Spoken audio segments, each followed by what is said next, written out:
જેથી પોલીસની ટીમે દીપક જયનાથ ભોલા પાસવાનને પકડી તેની તપાસ કરતા તેની પાસેથી ડોક્ટરને ભગવાનનો રૂપ આપવામાં આવ્યો છે, પરંતુ સુરતમાં એક ડોક્ટર આ બિરુદને લાછન લગાડી રહ્યો છે.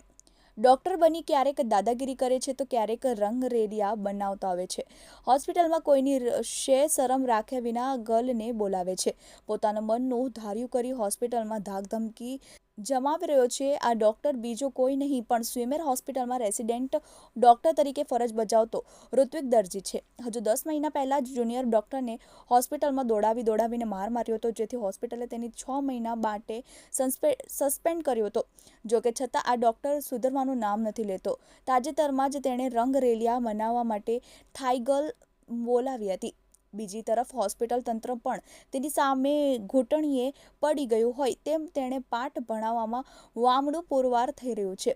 થાઈ ગર્લને લાવ્યો પણ ઝઘડો થતાં લાફો માર્યો. ગત શનિવારે મોડી રાત્રે સ્વિમેર હોસ્પિટલના કોલેજ કેમ્પસમાં આવેલ હોસ્ટેલમાં એક રેસિડેન્ટ ડોક્ટર દ્વારા કથિત રીતે રંગરેલિયા મનાવવા માટે થાઈ ગર્લને બોલાવવામાં આવી હતી. કોઈ કારણસર તેની સાથે ઝઘડો થતાં રેસિડેન્ટ ડોક્ટરે થાઈ ગર્લને તમાચો મારી દીધો હતો અને જેને લઈને અસ્તવ્યસ્ત હાલતમાં થાઈ ગર્લ હોસ્ટેલના રૂમમાંથી ભાગી ગઈ હતી, જેને લઈને આખો મામલો તંત્રની સામે આવ્યો હતો.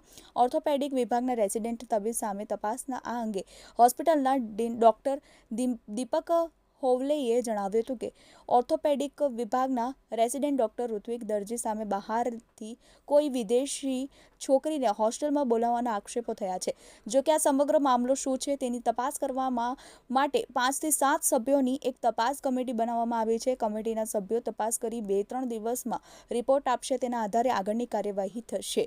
ચેતન બુંદેલા, TV18 ન્યૂઝ, સુરત.